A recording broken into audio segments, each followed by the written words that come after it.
ఓడిపోవటం తప్పు కాదు. ఓడిపోయాం అని చెప్పి ఆగిపోవటమే పెద్ద తప్పు.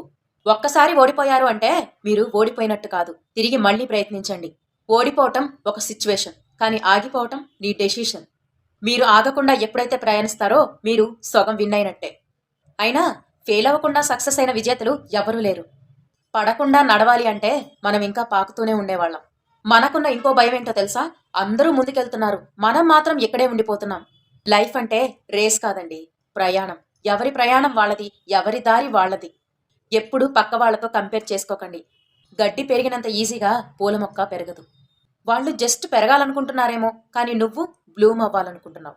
పెరిగేదేముందండి, అందరూ పెరుగుతారు, కానీ పుయ్యటం చాలా స్పెషల్. అలాగే నువ్వు కూడా స్పెషల్గా ఉండాలి. నిజంగా ఒకళ్ళతో నువ్వు పోల్చుకోవాల్సి వస్తే నిన్నటి నీతో ఈరోజు నిన్ను పోల్చుకో. లైఫ్లో స్ట్రాంగెస్ట్ పీపుల్స్ అంటే ఓడిపోయిన వాళ్ళు కాదు, గెలిచిన వాళ్ళు కాదు. ఓడిపోయినా కూడా ఆగకుండా ప్రయాణించిన వాళ్లే స్ట్రాంగెస్ట్ పర్సన్స్.